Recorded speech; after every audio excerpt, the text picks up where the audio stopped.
Querido Dios, qué noche extraordinaria es esta. Tus hijos están aquí reunidos para poder rendirte adoración, para poder cantar, para poder tener un encuentro contigo. La decisión que hoy hemos tomado de estar aquí es una decisión que tiene que ver con salvación y con vida eterna. Y aquí estamos, probablemente cansados de luchar, cansados por el dolor o el sufrimiento que enfrentamos día a día. Mas hoy estamos aquí para encontrar refrigerio en ti. Estamos aquí para encontrar sanidad para nuestra vida. Estamos aquí para poder ser restaurados por tu poder. Y hoy queremos aquí salir de este lugar llenos de tu gracia, de tu perdón. Queremos ser abrazados por ti. Queremos que hoy puedas hablar a nuestro corazón, porque para eso hemos venido. Y durante toda esta semana permítenos ver tu gloria, sentir tu poder, experimentar tu amor. Y al abrir tu palabra podamos encontrar todo lo que necesitamos. Y gracias porque tu presencia está aquí con nosotros. Gracias por cada familia que vino aquí. Gracias porque aquí tenemos amigos, personas que están estudiando la Biblia, personas que están tomando decisiones. Y también tenemos muchísimas personas que están conectadas desde una red social, acompañando de diferentes países este programa. Abrázalos, ayúdanos donde ellos están.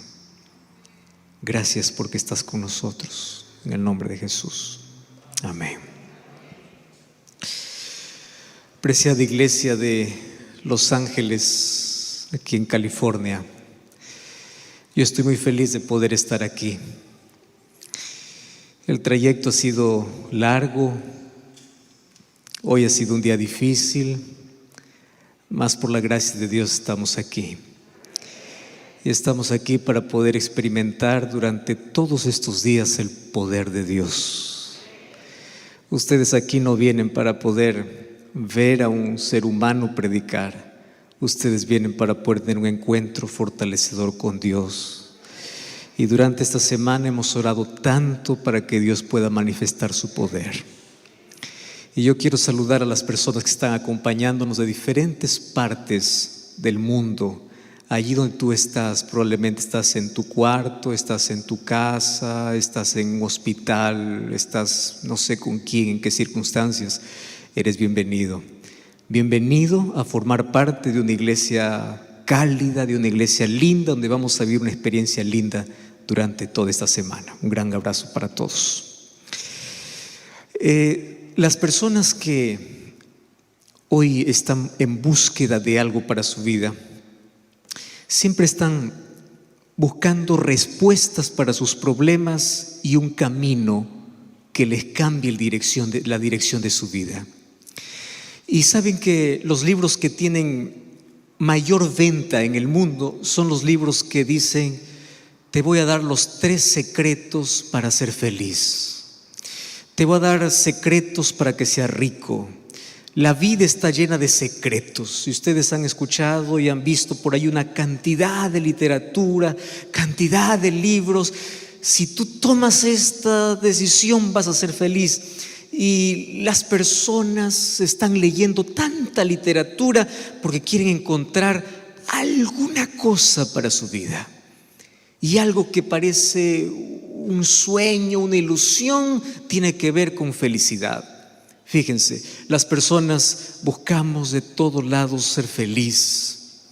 A veces tenemos que sacrificar cosas por un poco de felicidad. Las personas se juntan en matrimonio porque quieren ser felices. O sea, la felicidad es el sueño de todos. Y nos olvidamos que nosotros hemos sido creados para ser felices. Nuestro Creador colocó en nuestro corazón esa necesidad de buscar la felicidad, no para encontrarlo lejos de Él, sino para encontrarlo en Él. Y yo ya leí muchos libros, me encanta leer algunos de aquellos que te motivan y te dicen, este es el camino. Y yo encontré dos cosas interesantes que puede resumir la literatura que habla sobre felicidad. Y las dos cosas interesantes tienen que ver con decisiones y con hábitos. La vida está llena de decisiones. Tú decidiste estar aquí hoy. Esa es una decisión. Y la vida está llena de hábitos. Pero déjenme presentarles durante esta semana un camino muy simple. Un camino tan fácil, tan sencillo. Un día Jesús estaba en la ladera de un monte y una multitud se reunió y Jesús comenzó diciendo así: felices los pobres de espíritu, felices los que lloran, felices los mansos, felices los de limpio corazón, felices los que tienen hambre y sed de justicia. Jesús empezó a trazar un camino de felicidad, pero un camino de felicidad totalmente diferente a lo que estaba acostumbrados a oír la gente. Cuando hoy escuchamos de felicidad, empiezan a darnos reglas, principios, cosas que hacer. Y Jesús dice, no, la felicidad tiene un principio. Y el principio es aquel que necesita de Dios, aquel que busca a Dios, comenzó a transitar por ese camino de felicidad. Y cuando yo leo Mateo capítulo 5, ¿saben qué cosa es lo que encuentro? Que la felicidad tiene que ver con el carácter. La felicidad no tiene que ver con circunstancias. La felicidad no tiene que ver con logros. Claro que los logros de esta vida nos dan felicidad. Cuando tú te gradúas, cuando te casas, cuando tienes tu casa, cuando tienes tu trabajo, cuando comienzas a hacer algo, te da felicidad. Pero ¿cuánto dura? 1 hora, 2 horas, 1 semana y acaba. Pero la felicidad que nunca termina tiene que ver con un carácter manso, tiene que ver con un corazón limpio, tiene que ver con la necesidad de Dios, tiene que ver con reconocimiento. Y a mí me encanta porque cuando Jesús dice bienaventurados, Jesús está hablando de el carácter que deben tener todos aquellos que son llamados para su reino. Pero saben, esta semana no vamos a hablar sobre Mateo 5. Esta semana vamos a hablar sobre el último libro de la Biblia, el libro de Apocalipsis. ¿Y qué tiene que ver el libro de Apocalipsis con la felicidad? Y esto es lo primero que hoy quiero decirles a ustedes. Apocalipsis para muchos es un libro de terror. Tanto así que las diversas películas que quieren mostrar catástrofe, que quieren mostrar guerras, que quieren mostrar alguna cosa terrorífica, ¿qué título colocan? Apocalipsis. Mas durante esta semana vamos a ver que Apocalipsis no es catástrofe. Apocalipsis es esperanza. Y como si fuese poco, Apocalipsis es un libro que habla sobre la felicidad. Tanto así que en Apocalipsis, durante toda esta semana vamos a encontrar 7 bienaventuranzas. 7 veces en Apocalipsis dice bienaventurados. ¿Y qué significa bienaventurado? Feliz. Durante estas noches vamos a hablar de un camino de felicidad mostrado en Apocalipsis. Y estas bienaventuranzas tienen que ver con promesas que Dios da para su pueblo, promesas que Dios da para su iglesia. Y hoy vamos a hablar por lo menos de 2 bienaventuranzas que por ser tan semejantes lo vamos a juntar en apenas una. ¿Y por qué 7? Ustedes van a ver que en Apocalipsis mucho se va a repetir la serie de 7. Van a encontrar 7 iglesias, van a encontrar 7 plagas, van a encontrar 7 trompetas, van a encontrar 7 sellos, van a encontrar 7. El número 7 se va a repetir. Porque 7 aquí representa la plenitud y la perfección de Dios. Pero más me encanta porque en Apocalipsis también encuentro 7 promesas en 7 bienaventuranzas. Y cuando hablo de Apocalipsis, yo no puedo dejar de hablar que Apocalipsis es un océano. Y ustedes saben que en el océano todos los ríos desembocan, llegan al océano. Apocalipsis es el océano donde todos los libros del Antiguo y del Nuevo Testamento, ¿saben a dónde desemboca? En Apocalipsis. Tanto así que tenemos más de 400 textos bíblicos del Antiguo Testamento allí en el libro de Apocalipsis.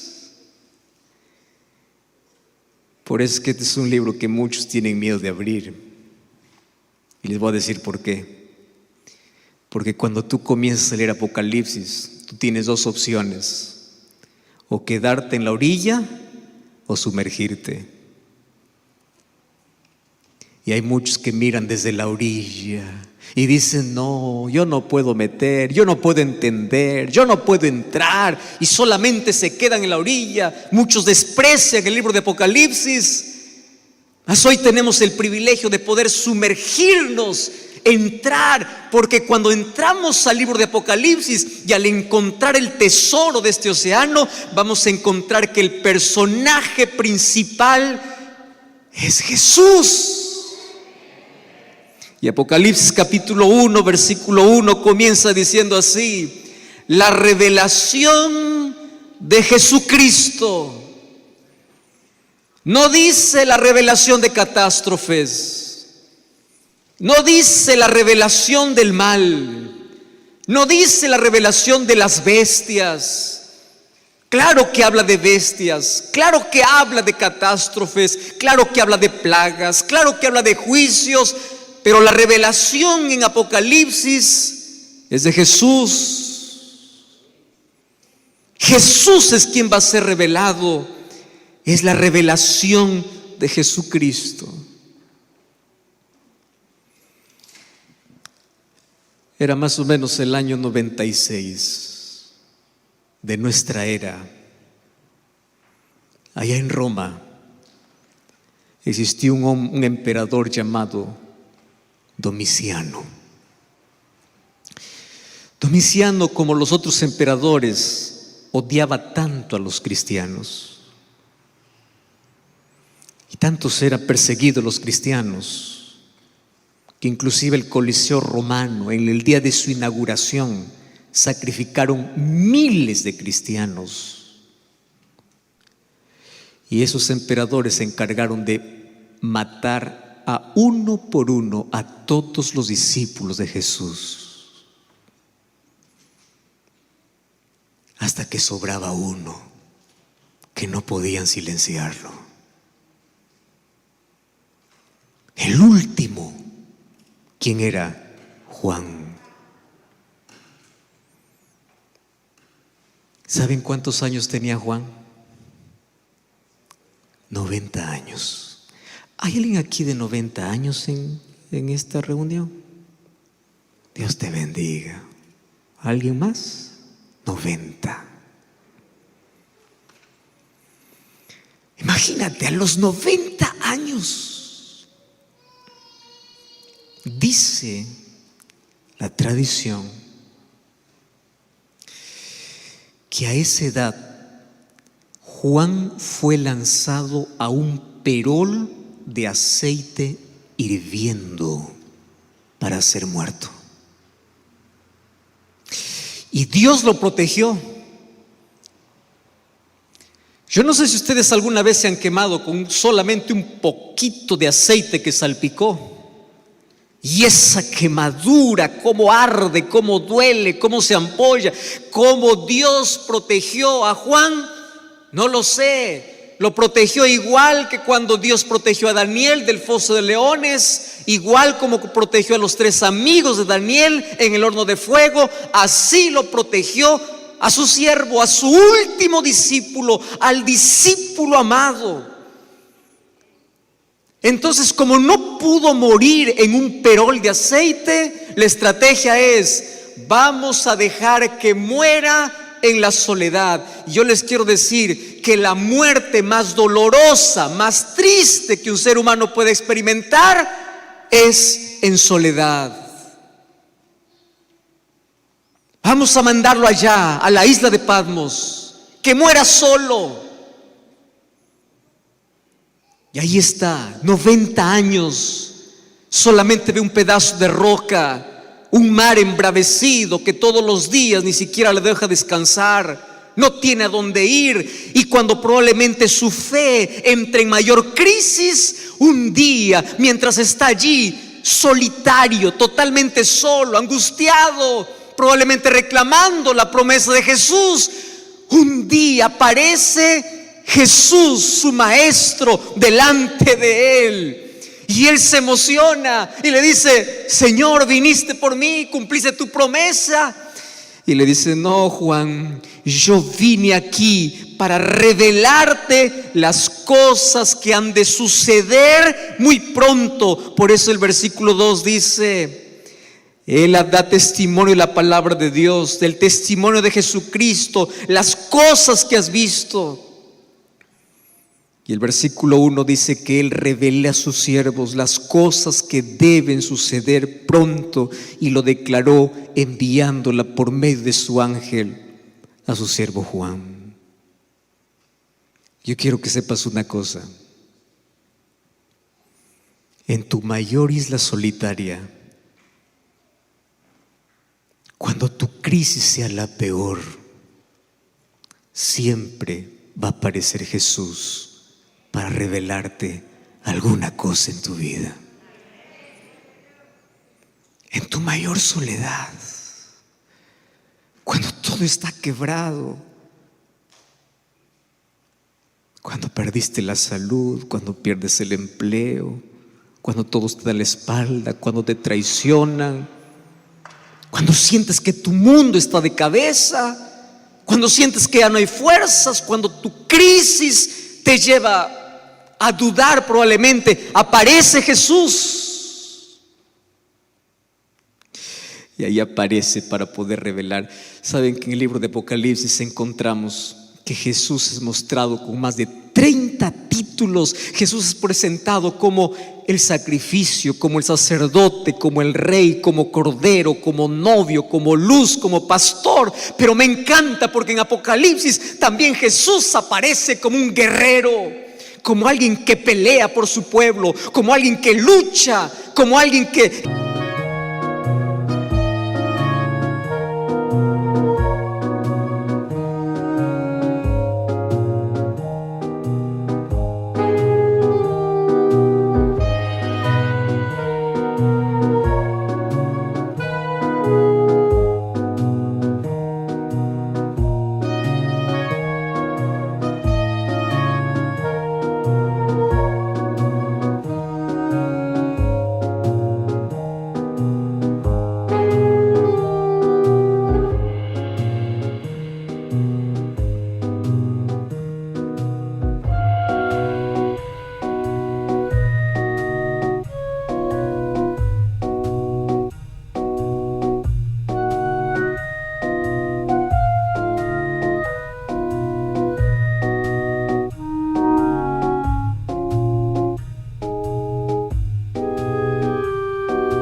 que allí está frente a frente con el enemigo y lo vence.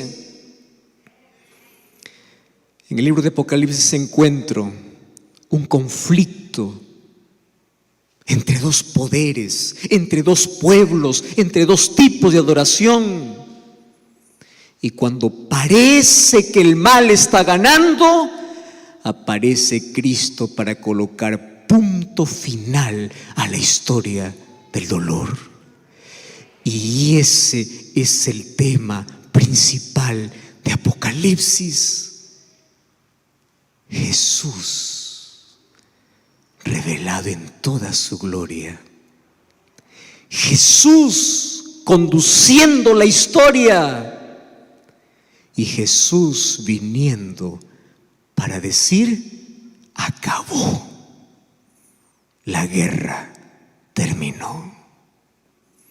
Y todos aquellos que decidieron formar parte de su pueblo tienen la victoria garantizada. Antes de leer la promesa de hoy, acompáñeme a leer el versículo 4.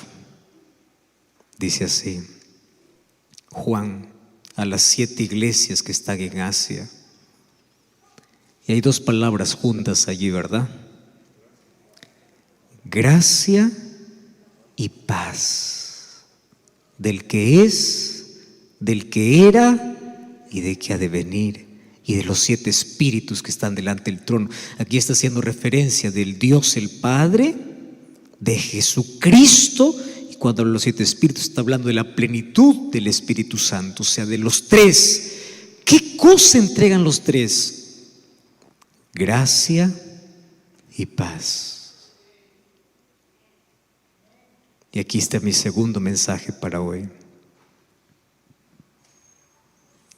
Nadie puede tener paz si primero no recibe la gracia de Dios. ¿Ustedes ya vieron el orden aquí? Primero, ¿qué cosa viene? Gracia. ¿Y qué cosa viene después? Paz. ¿Quieres paz? Recibe la gracia de Dios. Nadie puede tener paz lejos de la gracia del Señor. Y allí hoy estudiaremos la primera bienaventuranza de Apocalipsis, versículo 3.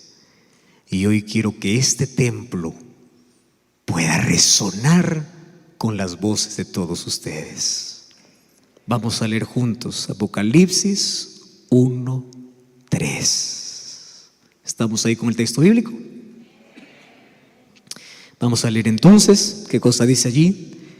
Bienaventurado el que lee y los que oyen las palabras y guardan las cosas que en ellas están escritas, porque el tiempo está cerca.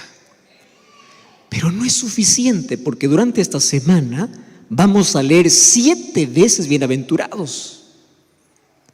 Y yo quiero que para que esta noche vayas a casa masticando, saboreando, otra vez pueda repetir una vez más. ¿Qué cosa dice? Bienaventurado el que lee. ¿Qué más? Los que oyen. ¿Qué más? Los que guardan. Porque el tiempo está cerca. ¿Ustedes sabían que Apocalipsis 1:3 se va a repetir de manera parecida en Apocalipsis 22? Vamos a Apocalipsis 22. Apocalipsis 22, versículo 7. Cómo me encanta cuando escucho el sonido de las hojas de la Biblia. Ustedes saben que este es el sonido que el diablo tiembla. Es el que ustedes están haciendo ahora. Apocalipsis 22, 7. ¿Qué cosa dice ahí?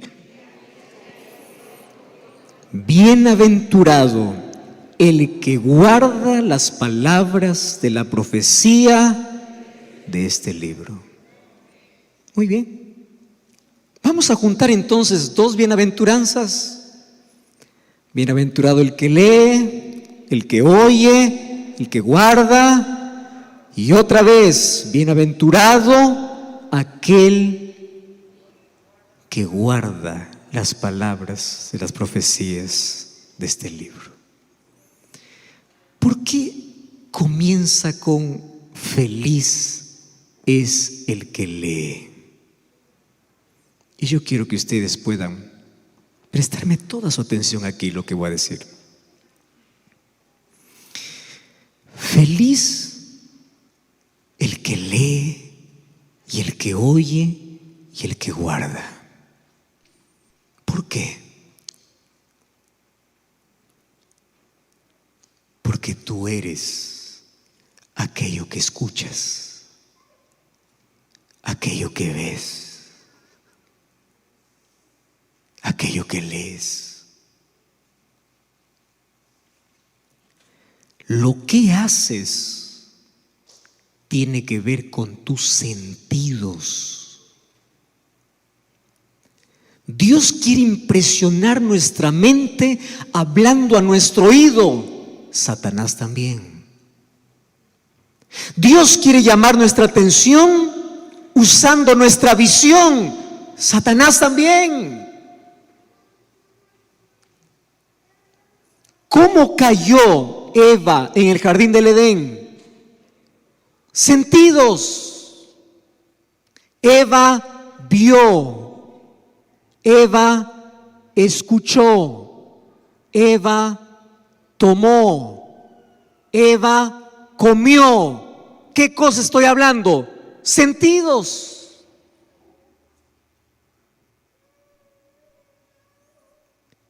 Y aquí comienza el texto diciendo: ¿quieres ser feliz? Lee, oye, usa tus sentidos para colocar tu vida en sintonía con Dios. Y eso se logra a través del estudio de la palabra. Feliz es aquel que lee, feliz es aquel que escucha, feliz es aquel que guarda. Ustedes saben que el diablo siempre quiso desaparecer de todas las bibliotecas del mundo la Biblia. ¿Por qué tanto odio a la Biblia? ¿Por qué tanto odio? Ustedes saben que la Biblia fue perseguida, fue difamada, fue quemada en plena plaza pública. La Biblia fue encadenada, pero sobre todo fue preservada por Dios.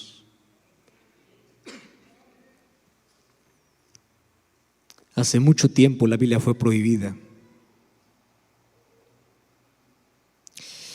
Voltaire, un filósofo francés y escritor y abogado, él dijo así: en 100 años el cristianismo desaparecerá y la Biblia será apenas un libro de mitología. ¿Ustedes saben qué sucedió con ese hombre? Un día murió. Y cuando él murió, todas sus casas fueron puestas en subasta. Y compraron la casa de Voltaire, ¿quiénes? Las sociedades bíblicas. El mismo hombre que dijo que en 100 años iba a desaparecer la Biblia, dentro de 100 años en su propia casa se estaban imprimiendo miles y miles de Biblias. Porque el diablo puede querer desaparecer la Biblia, Satanás querrá quitar la Biblia, pero jamás podrá conseguirlo. Solo que hoy tenemos dos maneras como el diablo está ganando terreno. Y les voy a decir cuáles son las dos maneras. Primera manera, se llama ataque a la Biblia por la cultura posmoderna. Pastor, ¿qué es eso? ¿Cómo es eso? Bueno, te explico. Interpretar a la Biblia como yo quiero. Y cada vez aparecen nuevas religiones, cada vez aparecen nuevas suposiciones, cada vez aparecen nuevas personas forzando a la Biblia a decir lo que no dice. Y lo más triste es que hoy encontramos templos llenos de personas vacías de la palabra de Dios. Templos llenos, personas vacías, cultos donde no se abre la Biblia, donde la Biblia permanece cerrada. Pero hay otro segundo ataque donde el diablo ha conseguido terreno, y es que en la casa de los cristianos la Biblia permanece cerrada.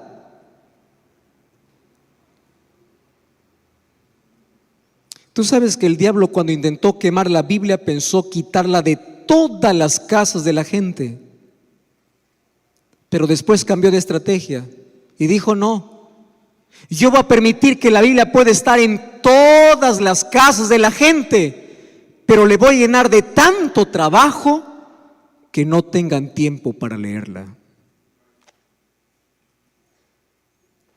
Tanta distracción, tantas actividades, tantas cosas que no hay tiempo para leer la Biblia. Y en el nombre de Dios te digo, tú no necesitas destruir la Biblia para destruir tu fe. Basta mantener cerrada la Biblia y tu fe está siendo destruida. Y yo ya les mencioné más o menos al comienzo, el diablo no le tiene miedo a una persona que va a la iglesia. No, el diablo le tiene miedo a aquel que cuando llega de la iglesia a su casa abre su Biblia. A ese le tiene miedo.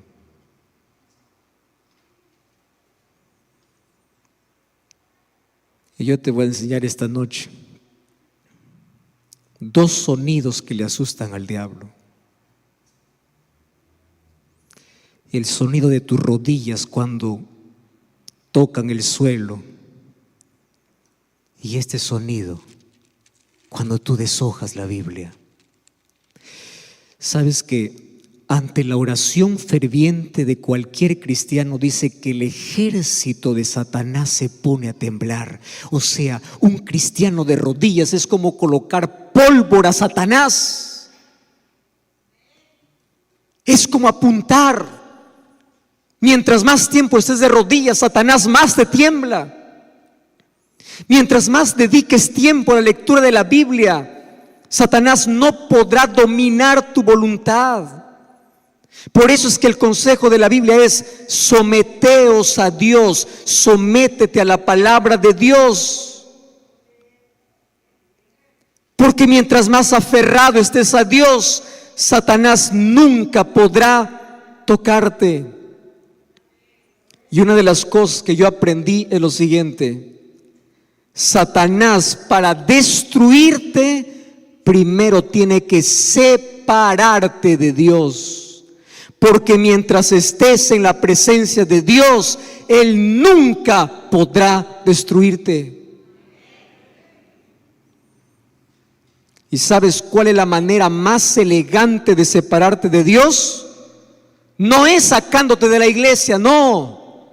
La manera más sutil de separarte de Dios es que tú no encuentres tiempo para leer la Biblia. Allí comienza la separación.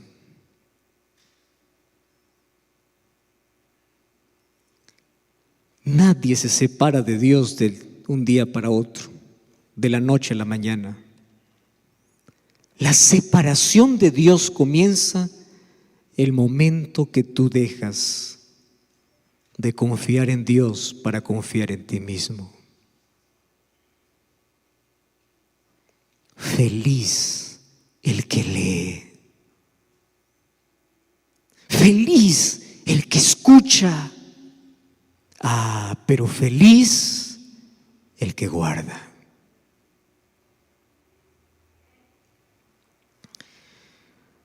¿Por qué el diablo tanto le da miedo que abras la Biblia?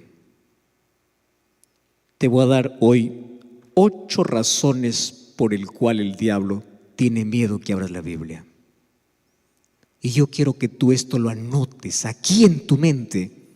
Y cada vez que tú te despiertes y digas, hoy no tengo ganas de leer la Biblia, hoy desperté desmotivado, hoy no tengo tiempo, acuérdate por lo menos una razón, una,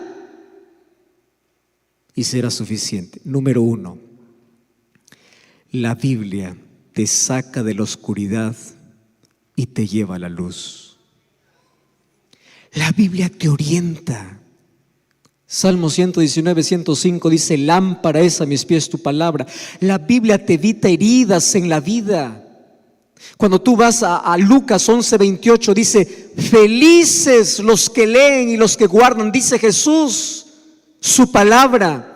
La Biblia te da consuelo y esperanza. Romanos 15, 4 dice que lo que se escribió en las escrituras es para llenar nuestro corazón de esperanza, de consuelo que tanto necesitamos en nuestro tiempo. La Biblia nos santifica, dice Juan 17, 17. La Biblia nos enseña a vencer el pecado, dice Salmo 119, 11. La Biblia nos ayuda a resistir las tentaciones, dice Mateo capítulo 4. La Biblia aumenta la fe, dice Romanos 17. Pero hay algo más. ¿Tú te acuerdas de la parábola del buen sembrador?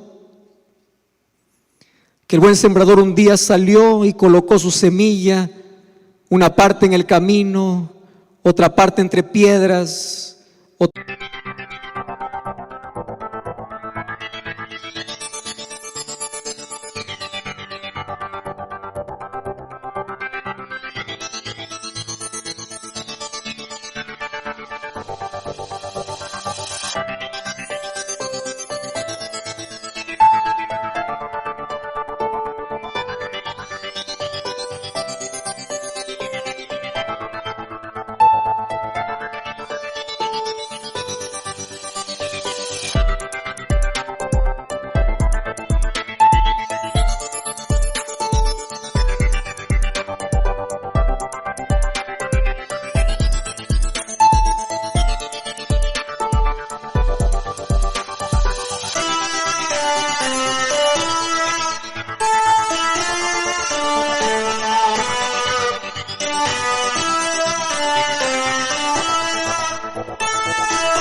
parte entre espinos y otra parte en tierra buena.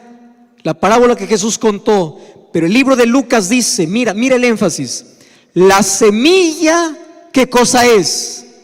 La palabra de Dios. Ahora, préstame atención aquí. ¿Por qué la palabra de Dios es considerada una semilla? Porque la semilla tiene vida. Yo no sé cuántos de ustedes vienen del campo, son agricultores, han sido agricultores o conocen el trabajo de la agricultura. Yo vengo no de la ciudad, yo crecí en el campo, allí en medio de gallinas, de pavos, sembrando arroz. Yo con mi padre cuando era niño cultivaba arroz. Yo aprendí a sacar el arroz, a cultivar, a abonar, a deshiervar, a sembrar, a cosechar, todo ese proceso. Y una de las cosas interesantes es cuando papá separaba más o menos unas 2 sacos allí de arroz para poder sembrar, lo remojaba allí, después lo cubría y cómo esos granitos así pequeños de arroz comenzaban a reventar. Y allí, ¿qué cosa salía? Salió una pequeña hojita verde, y ese es el momento para poder regar allí en una poza que ya está preparada, y se lanzaba la semilla, y cómo ese granito tenía vida y comenzaba a crecer. La palabra tiene vida. Por eso es que cada vez que tú permites que la palabra de Dios entre en tu corazón, está implantando en ti esperanza, consuelo, vida. Tú quieres tener vida, plenitud de vida. Dedica tiempo para abrir la palabra.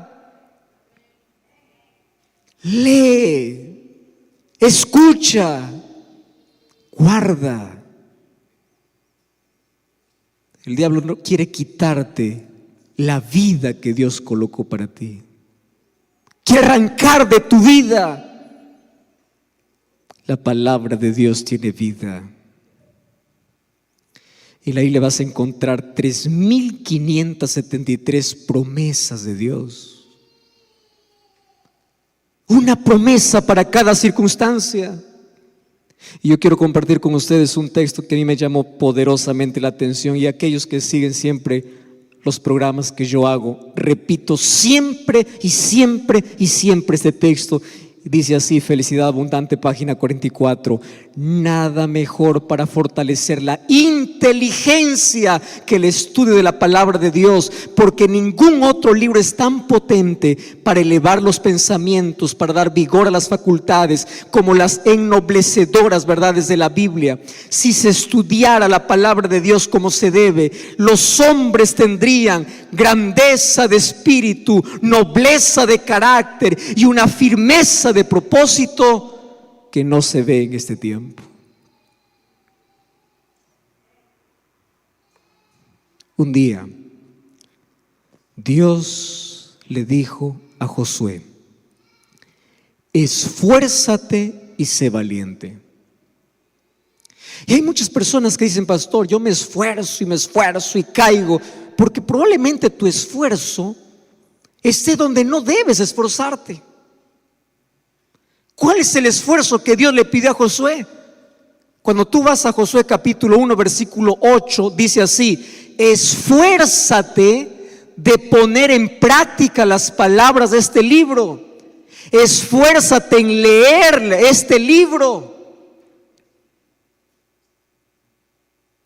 Tu esfuerzo tiene que ser para que cada mañana, cada día, encuentres ese espacio para poder escuchar a Dios hablándote.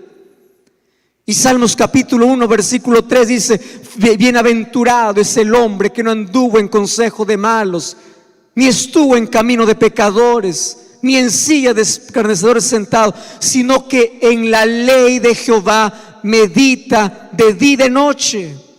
Será como árbol plantado junto a corrientes de agua, que da su fruto a su tiempo, su hoja no cae, y todo lo que hace prosperará. ¿Quieres prosperidad? ¿Quieres que tus hojas no caigan? ¿Quieres dar fruto? ¿Quieres que tus raíces sean profundas? ¿Quieres mantenerte en pie en las crisis? ¿Quieres en los problemas, cuando la vida te sacuda, permanecer en pie? Entonces medita, escucha, guarda. ¿Y qué cosa es meditar? Meditar no es leer, es saborear, es masticar, es cantar, es memorizar. No vayas a leer la Biblia como un libro, como un periódico que lees todos los días. Voy a leer para cumplir un versículo, ya está, Señor, ya leí el texto de hoy. No. Tienes que quedarte y dile: Señor, yo no me muevo de aquí hasta que tú hables a mi corazón. ¿Qué tienes para mí hoy? Y Dios te va a hablar en la medida que tus oídos espirituales cada día se acostumbren a sintonizar la voz de Dios. Y cuando tú escuchas su voz, tú necesitas hacer lo siguiente: guardar. Porque hay muchos que leen, oyen, pero no guardan. ¿Quién es feliz? Bienaventurado el que lee, los que oyen y los que guardan.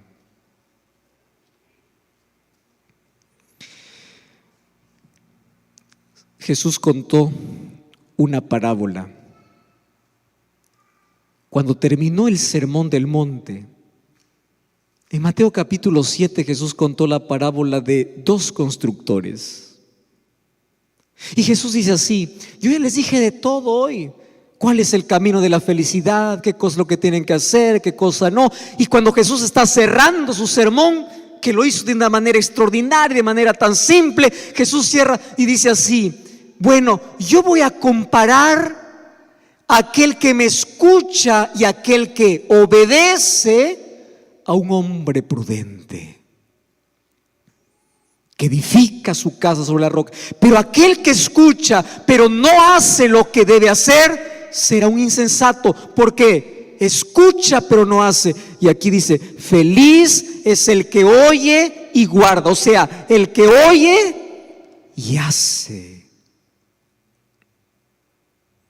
¿Cuánto de la palabra de Dios está en tu vida? Ustedes saben cuál es una de las cosas más tristes de la vida cristiana. Es la incoherencia que existe entre lo que sabemos y lo que hacemos.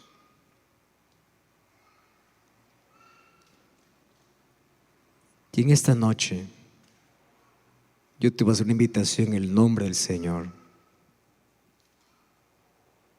Escúchame aquí. La vida cada vez va a ser más difícil. A medida que avance el tiempo, mayores adversidades van a venir. Esta no es una noticia linda que te estoy dando. Cada día cada uno vive su propia lucha, cada uno vive su propio problema, nadie conoce. Cada uno vive su propio drama, pero cada vez se intensifica más. Cada vez vamos a ser más sacudidos, cada vez vamos a ser más, las adversidades van a llegar a nuestra vida. La pregunta es: ¿cómo yo podré ser feliz si conozco a Jesús? ¿Cómo yo podré ser feliz siendo cristiano en medio de tanta dificultad? ¿Es posible? Sí, cuando la palabra de Dios está sembrada en mi vida.